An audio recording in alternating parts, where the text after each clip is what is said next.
Good morning, good afternoon, and good evening to you. My name is Dayzee, and you're listening to my secret podcast. Welcome, everyone. Welcome back. And welcome back to me. Oh my goodness. This is my first time recording in this new apartment. And I'm currently sitting in my bedroom because I figured this would be the room with the least amount of echo in the long run. But thank you so much for being here. Thank you for all the engagement on my last video, on my last podcast.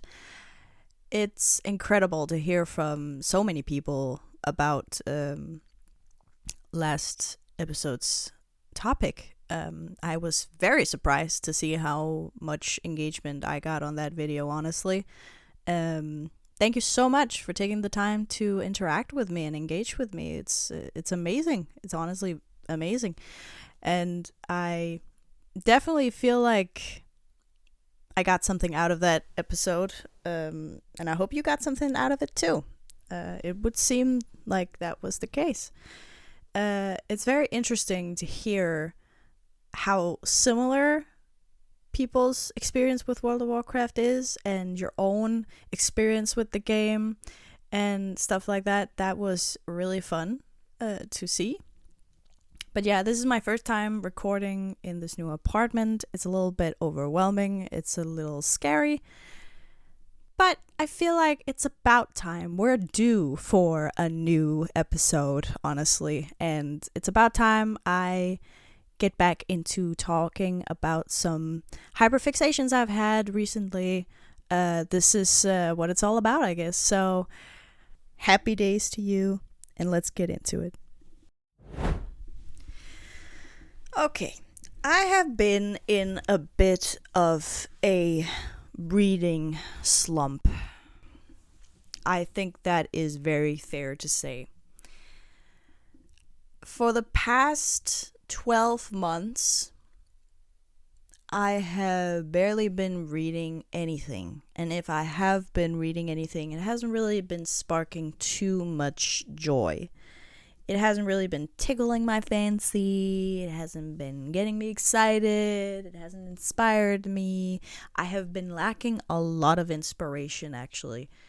I feel like there's a lot of real life stuff going on in my life. You know, stuff that has an effect on your creativity and just your mood overall. It's been that kind of year for me, honestly. But it's not like I haven't been trying to get into books, and other stuff. I have been trying to find some kind of escapism to get into, but it's been difficult. And when no books, no movies, no games don't really spark any joy in you, it's kind of a problem. It's like, that's at least what I think. It is a big problem for someone like me who is very much dependent on these things in order to feel stuff. I feel like I rely a lot on books and movies and games for entertainment in general. Maybe too much. It could argue maybe a little bit too much. But let's see here. What have I been reading? I'm part of a book club. That's the thing. I'm part of a book club. So I'm always reading something. Like, if I can't find anything to read, if there's no books I want to read, then I usually just rely heavily on my book club. And we have been reading a lot of different stuff recently. That hasn't necessarily stuck with me, you know? What did we read recently, actually? We read, we read a Japanese one, a Japanese bestseller. It was actually my second time reading this one because I read it a couple of years ago already. We read Before the Coffee Gets Cold. Right on the spot, I do not remember the author, but I will put up the book cover. I would say if I were to rate that book, Before the Coffee Gets Cold, it's one of those slice of life mixed with magical realism. Yeah, I mean, I'm kind of lost for words because that's pretty much what it is. It's very much a slice of life. Your average slice of life, small, paperback, Japanese, originally Japanese written paperback that you find in your bookstore. I feel like I have a lot of those on my own bookshelf. I have a lot of like these Japanese paperbacks that are very easy to read, very digestible, kind of the Japanese equivalent of I gotta be careful here. I gotta be careful. I was just about to say Colleen Hoover, but I wouldn't say that. No. I would not compare it to that. Never.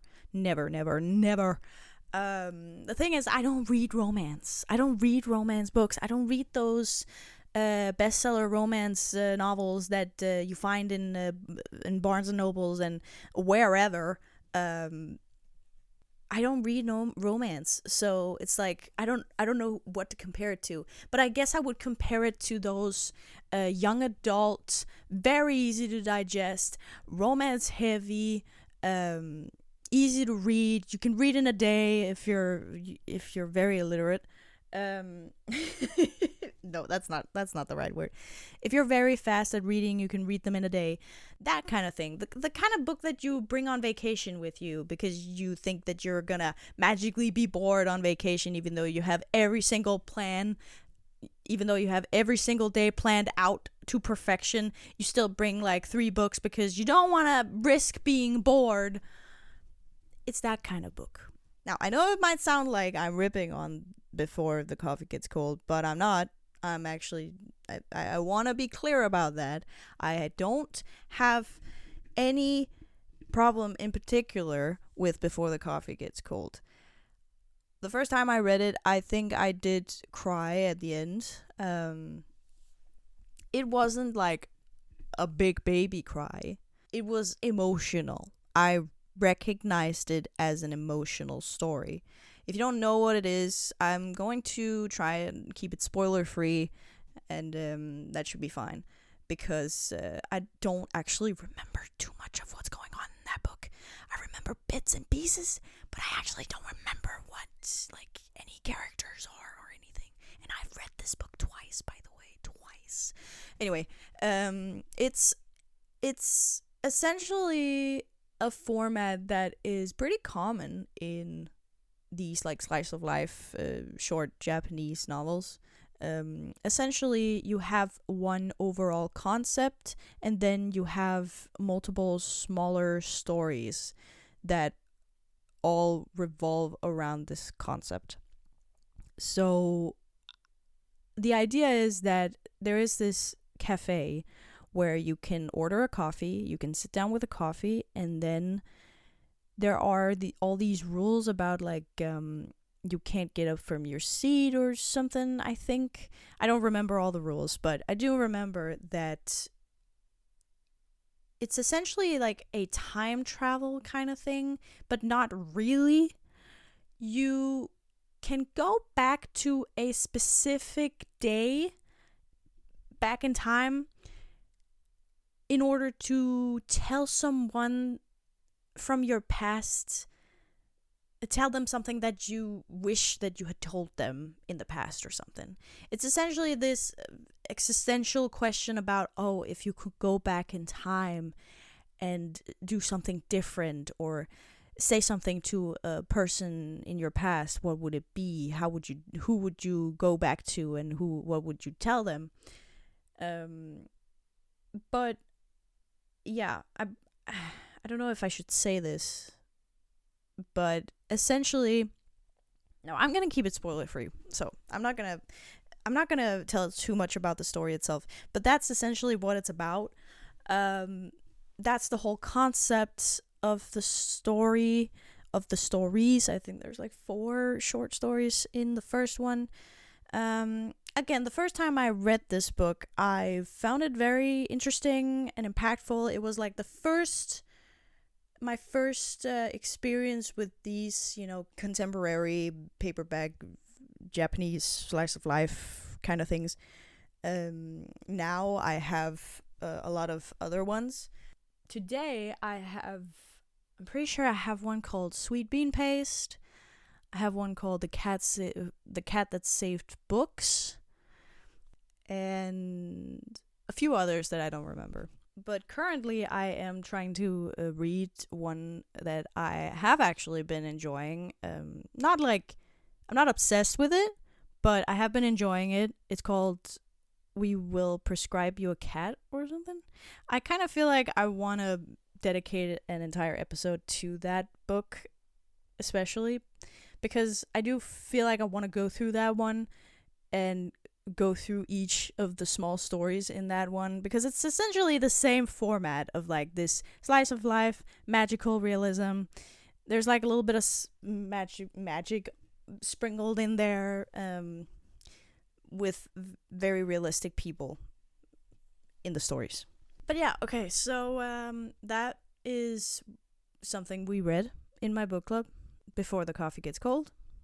It was the first time, again, I keep saying this, the first time I read it, it was emotional. I enjoyed it. It was alright. And I remember being so into it, in fact, that I got the second one straight afterwards, and I did not enjoy it as much, because it just felt like there is a science to a good sequel, What do we like about good sequels? A good sequel expands on the universe. Not the universe that, we live in, but like the book's universe, that is. Yeah, you want to feel like you're getting more out of it. But that was not what I was experiencing with the second one. The second one just felt like more of the same. And to me, it got a little stale. And I also kind of realized that I was not really a big fan of the writing style, actually. And the second time I read the first one, which was recently, I was just reminded of how I don't really care too much for the writing style. And I don't know if that is just because of the translation, or if the author just don't write that well. I don't know. That's my honest opinion. If you've read it, feel free to tell me down below and tell me what you thought about it. Okay, so what else have we been reading in my book club? We read something by Tolstoy recently. We read, what was it? Like The Death of Ivan Iliych. Is that his name? I put up the cover so you know which one I'm talking about. That one was pretty good, I would say. I listened to it on audiobook. It's a very short read. I think the audiobook is like 2 hours, so you can get through it pretty quickly. That was interesting, but that was also... I am a sucker for classic literature and Russian literature, so it's okay. You can all tell that, yeah, I was probably gonna like that. And I knew I was gonna like it. It's been a couple months now, but I do remember that I found the psychology of the main character very interesting, and how he, upon getting sick, kind of reflects on his life and stuff like that. And to hear about his relationship with his wife, that was infuriating at times. I do remember that. But what else has there been on the reading list? What have we been reading? I feel like that's the thing. I feel like recently, whenever I've been reading a book, it's not stuck with me. It's not leaving a mark on my soul. And I feel like that's... I'm not saying every single book that I come across has to leave a mark on me, but I just prefer it that way. Like, even if it's like really, really shitty, like it can be a terrible book, but if it makes me feel something, and if it leaves like something in me, then it's done something. Like, the worst sin that a book or a movie can commit is to make me feel nothing, in my honest opinion. That's my honest opinion. That's my philosophy. I go into these kind of things, like books and movies and games, to feel something. I want to get emotional. Some people say, oh, that's manipulation. I don't want to be manipulated by a book or a movie. I don't care. I want to be manipulated in the right context. I don't mind, movies using music to manipulate me into feeling really fucking sad or something. I don't care. Sometimes that's very cathartic to me. I like to be provoked. I like to be provoked by books and movies. So when I was reading The Death of Ivan Iliych, or whatever it's called, when I was reading about his relationship with his wife, I felt provoked. And that's like what I remember very vividly from that book, is I was very annoyed hearing about how he was so bored in their relationship while she was like suffering the entire time. Like, that was really annoying. Like, that made me angry. And that's what I remember from the book. It made me feel really angry.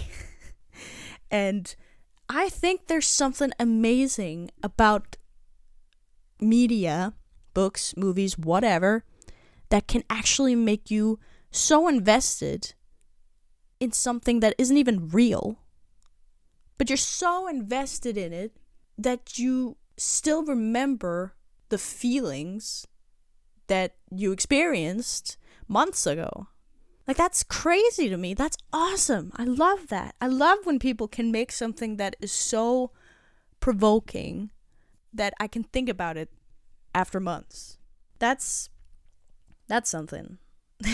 I like that. We read another classic, actually. We've been reading a lot of classics in my book club recently. Goodness. We also read Dr. Jekyll and Mr. Hyde this year. And oh my gosh, that was so fucking boring. Oh my god, I know. Okay, hold on. If you like Dr. Jekyll and Mr. Hyde, that is completely fine. I understand, and I'm totally on board with hearing your opinion if you like Dr. Jekyll and Mr. Hyde. I'm actually totally down for hearing you out, like why you like it and stuff. It's not like I'm blind to why it was a success back in the day, but as someone who has read a lot of thrillers, especially psychological thrillers, and someone who has watched a lot of horror movies, and is very much into that genre, I feel like this book did not offer anything for me. I feel like, honestly, the most fascinating thing about that book is what it stands for. It's very obvious how this book in particular is the very first brick, like, in the foundation of psychological horror. I feel like this book reminded me of so many other horror movies or horror stories. It feels like the very first step into remake after remake after ideation after ideation. Is that what it's called? It does feel like Dr. Jekyll and Mr. Hyde was the beginning of a lot of other stories that we've seen. The whole idea of a guy living a double life, having like a double mentality, having this, duality of living, that is something we have seen thousands upon thousands of times by now in the horror genre. So the entire time I was reading it, I was thinking the entire time that, oh, we all know what Dr. Jekyll and Mr. Hyde is, right? Like, we know what this is about because it's so like it's referenced in so many horror or dark media. One of like a very recent example is the Netflix show Wednesday, where you have like a Hyde, which is like this monster that is your other side, right? I guess my mistake was going into this book fully knowing that Dr. Jekyll is Mr. Hyde. But if you don't know that, then you are probably going to like it more.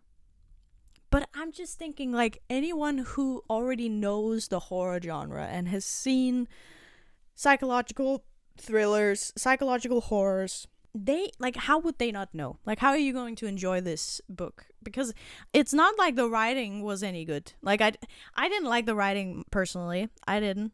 And I feel like it was just a little stale the entire time. But I get what it stands for. I get that it's the pinnacle of psychological horror, essentially. Modern day psychological horror. I guess I understand that it probably started a movement in literature and other media in regards to using the human psychology as the monster, because we have in the horror genre, we have these like waves of horror where the monster is the horror is the monster. It's like an external monster like Dracula, Frankenstein, the Lagoon Monster. It's like a physical being that has to die. Werewolves, all that shit. That was one wave. Then there was a wave of it's from outer space. Then it was alien invasions. It was this was during the Cold War, blah blah blah. That's like where the horror is. It's another external extraterrestrial thing to fear. And then it turned into, it's actually the humans that are scary. And then we have movies like Psycho and Texas Chainsaw Massacre. Then it was like a wave of it's actually humans that are monsters, because humans are two-faced bitches sometimes. And then we got into the slasher genre where, okay, it's humans, sometimes a little bit supernatural, but it's still like humans because there's not really a monster under your bed. It's the person next to you, sleeping next to you, that's the monster. We all know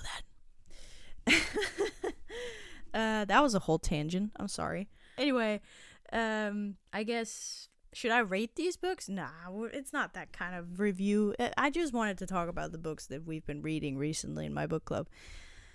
Because I do feel like I've been in a bit of a reading slump recently. I've not really been enjoying them as much. I've not been enjoying books as much. I'm really trying, though. Like, I'm trying to read books within different genres, and Lord knows I have an endless TBR. Anyway, I guess it was a book review episode today. I hope you got something out of it. And please feel free to tell me in the comments or in a message, anywhere really, if you have any opinions on these books that I've been talking about. I would really love to hear your opinion, honestly. And this is also why I joined a book club in the first place, because I really love discussing these books with people. I really do. And I would love to hear your opinion. So go down in the comments below and tell me if you think I'm right or wrong, or what you would like me to know. Thank you so much for being here today for my secret podcast. I know it was probably a little bit incoherent, a little bit of a mess, but I don't really follow a script during these episodes. I don't write a script when recording, so I just kind of freeball it. So that's probably why it sounded a little bit all over the place today, but I hope it wasn't too weird, too incoherent. If that's the case, you can always tell me down below.